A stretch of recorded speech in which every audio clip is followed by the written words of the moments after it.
Welcome to the video. The gang's all here. I just had to come in and touch base and see the gang and talk to y'all. Gosh, how is everybody doing? Well, today, check out these beautiful cards. Dana in California sent this. I'm so glad we're friends with her check in there or money order. Thank you, Dana. And there's a nice little note in there. And then several other people sent where they wrote a nice note, and I appreciate it. Rosa, and I appreciate it. Wendy, she's so sweet. Blessed are the givers and grateful are the receivers. Thank you so much. Hydrangea, love them. We have one, and when it was given to my bestie, it was blue. Planted it in the ground, and it started turning that color, because you know that the color of the flower is based on the acidity in the soil. So we have sandy, and I'm not sure. I planted it where a pine tree used to be, but that one died, and we don't really have any pines on the property that would, well, I don't know. I think that's what it needs, is like pine straw stuff. And anyway, wow, what a day today. Monday, and you know, we're wearing our masks and all that. And locally, our cases, there was only 7 new cases locally, which is down. It's normally between 30 and 50 locally in this little county. It's ridiculous, but I don't know if that's because of the weekend, though. Sometimes after the weekend, you don't get the information. But my friend is the one watching that information. Because I said, I don't think I've been around anybody with COVID yet, but, you know, we're wearing the mask and all. And she said, well, you've been around a lot more people than me. Because they're making us meet with people in rooms. And we're all being really good. The first day was, everybody was just, you know, people really didn't know how to be. I think some people get offended and they can't read your, you know, we're not getting the cues of the smiles and the stuff like that. And people are on the defensive the first time they're in this situation. And I can understand. But these little plastic shields are, if that's all you're using, which that's what some people are allowed to do, those are useless. So now the shield with the masks. So we went and bought a few more masks today, because when you're wearing them like we are now, you know, you're sweating and then your breath is wet, and it's just disgusting. And I mean, it's okay, but I'm worried about how long the mask is going to hold up. So I said, I haven't even gotten into wearing it 8 hours a day, which I'm going to come August 31st. But we're learning a bunch of new stuff and all. And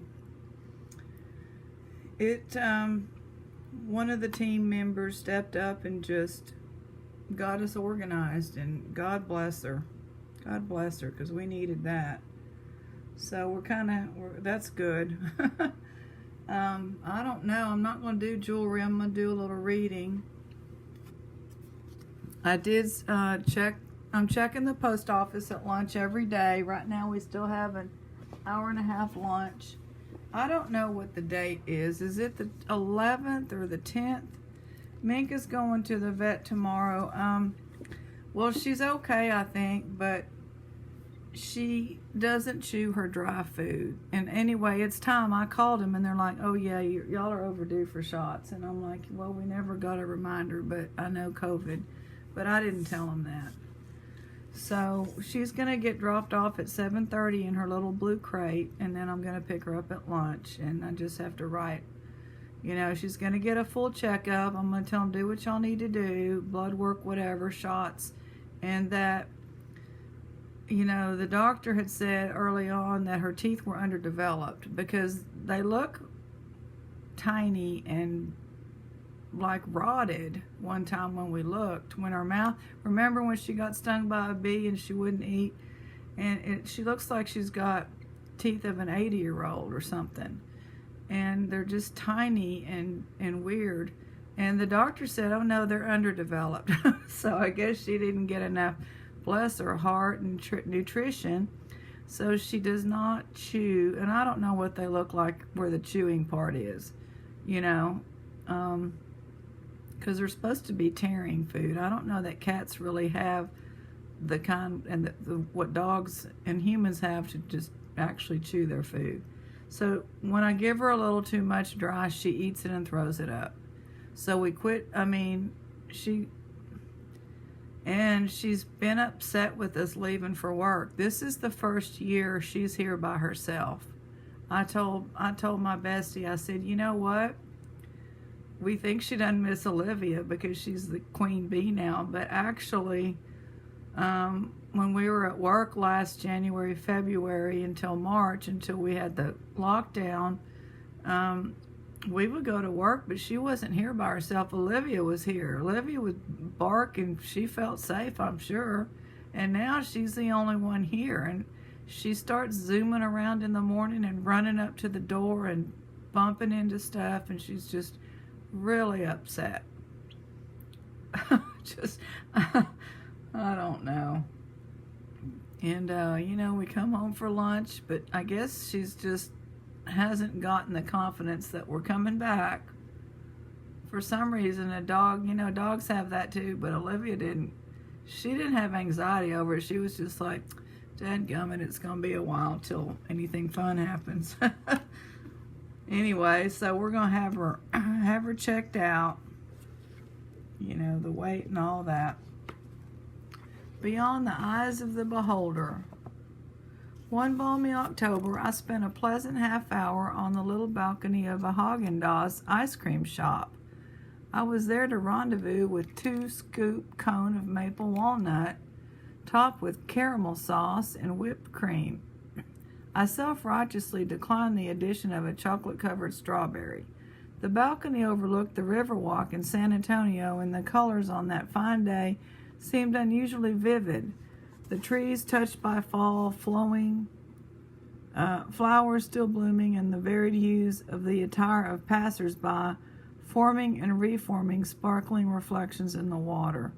A scene rivaling in interest and beauty similar settings anywhere in the world. The Riverwalk in San Antonio is nice. It's very European. It's a pedestrian zone, and it's a small river that's contained. It's like a wide creek, but it's contained in concrete and all, and little boats go around. After some time of watching the constant ebb and flow of humanity on the Riverwalk, I came to the conclusion that I might classify 10 out of 100 of those people as being beautiful, which brought me to a couple of questions for which I have never received satisfactory answers. Was there a committee appointed to set up the criteria for beauty, and if so, why are all we like sheep led astray into judging people by those criteria? Why is one person with standard equipment, arms, legs, head, torso, etc., considered beautiful, and another with exactly the same equipment is not? As the maple walnut went lick by lick to where all the good ice cream goes, I tried very hard to see beyond the outward appearances of the assortment of people walking past my balcony. I knew that beauty was there and that it was not limited to the 10 my eyes had selected. How about those 2 women in green just below me? One, a young girl with long blonde hair wearing designer sweats. Our committee would label her lovely. The other, not so young, wearing an inexpensive, ill-fitting dress. Our committee would label her plain and overweight. Which is the beautiful one? Which of those 2 men, the one in the conservative suit, gray hair, dignified demeanor, or the lanky guy in purple slacks, fuchsia tank top, scraggly ponytail, has an inner glow I cannot see? Maybe both of them. Maybe neither. Anytime I get in over my head with inner outer beauty thing, I am reminded of a fellow observer in the art gallery. We were moving. When I start judging, I'm just going to start interjecting here. when I start judging people, I'm like, well, you're not one to judge. I mean, look at you. You're just not one to judge. You know, you ain't looking so great either. I mean, come on now. We were moving at about the same pace, so there was time to shift into my judgment mode. She was, I thought, middle-aged and not wanting to admit it. Hair frazzled and bleached, too much makeup, too much jewelry, dressed in a gaudy floral print that did nothing to enhance a less than sylph-like figure.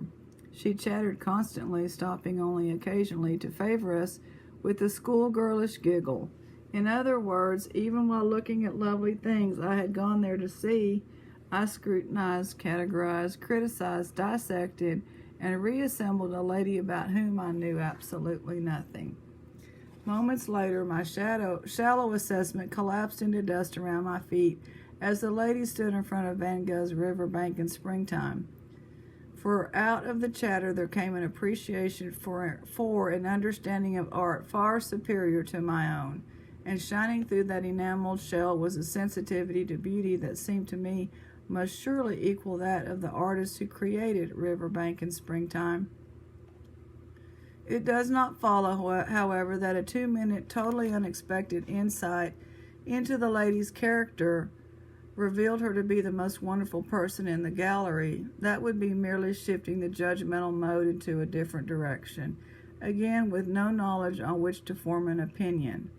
The vantage point on a balcony from which to look down on those who pass by brings with it no clairvoyance in determining which of them are bad, which are good, which are wavering, somewhere in between. There are no glowing lights or ethereal strains of music to signal where beauty lies in those we encounter but briefly.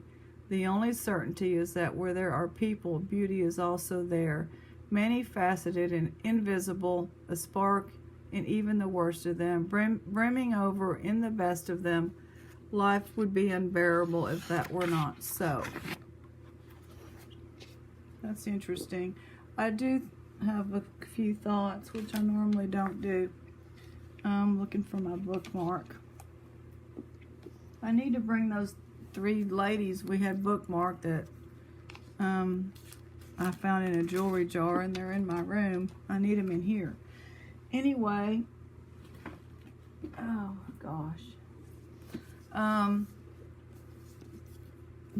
Being judgmental, whatever you want to call it, is an evolutionary. I mean, it's a way to save your life, and it's a way to, it's a good thing. And I think now that we're not so dependent on, fight or flight, or, I mean, some of us are at times, but I just mean in general, we're not the prey, the predator, and all that business. We live in a a society where now the judgment goes a little different, and so that you kind of have to be careful of. But I do think just the actual instinct to judge is a survival tactic that's built into our DNA. And you're judging your situation, you're judging who you can trust, you're judging, and all that can bring about survival. Not just that you would be harmed a long time ago, but who can you align with to help you gather berries, or judging skills and everything pulling together for the survival of the group. That's my little rant. Had to have a rant. What are we? We're August. I'm finally getting my hair done Wednesday, and I hope she's wearing a mask.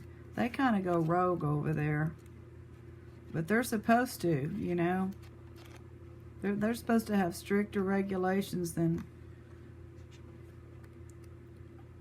let's see, I think it's like the 10th. So let him give. If it's not the 10th, don't worry, it's okay. So let him give, not grudgingly or of necessity, for God loveth a cheerful giver. Corinthians. We're in 1979, people. When I first began wage earning, I determined to finance a real vacation for my mother. So for many weeks I saved my extra dollars. At last I proudly presented a full envelope to Mom. Her moist eyes and warm hug filled my heart. One evening, a month or so later, when we sat down for dinner, I noticed that Mom looked more tired and drawn than ever. "When are you going to take that vacation?" I demanded. At first, Mom didn't answer, but after much poking and prodding, she finally admitted that she had given the vacation money to Daddy because he had desperate need of it. Mother heard my reproaches in silence for a time, then she held up her head. "Okay, first of all, you're giving her the money, you gave it to her, it's hers." That's where I'm at. "Whom did you give your gift to?" "All right, that's just it. I gave it to you, not to Dad."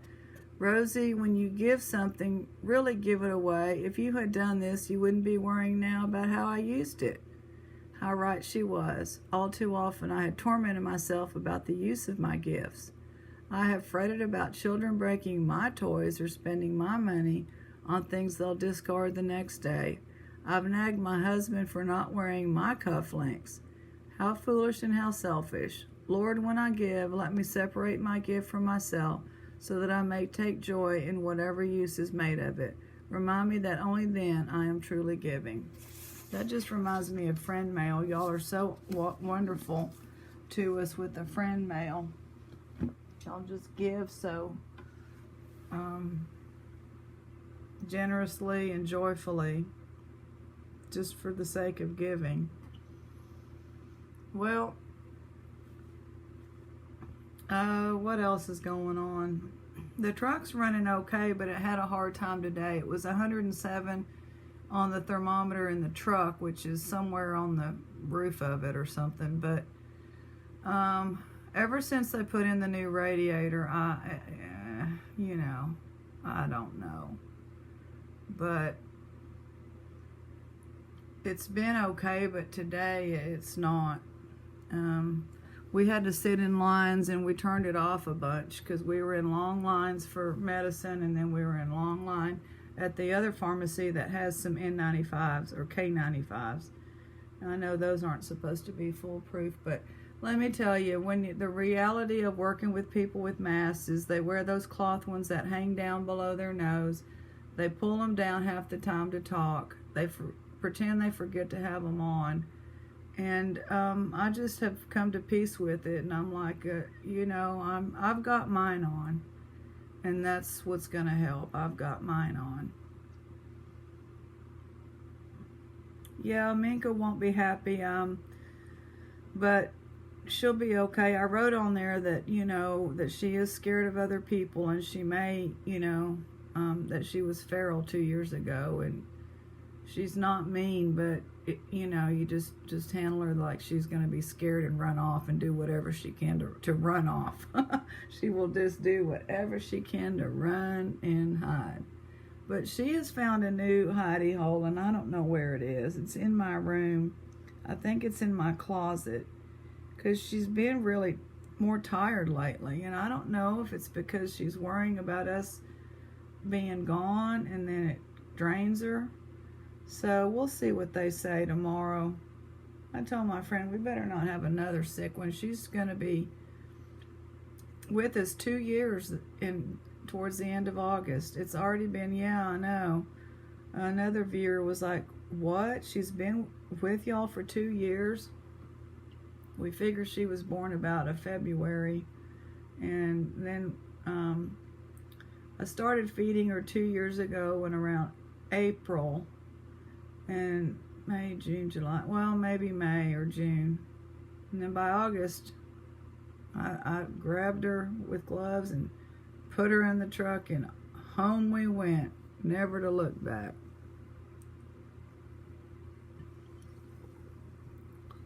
So I have wrapped up a couple of your boxes. Some of y'all had said, hey, send me a total and wrap it up and mail it, and I'll get those to y'all tomorrow.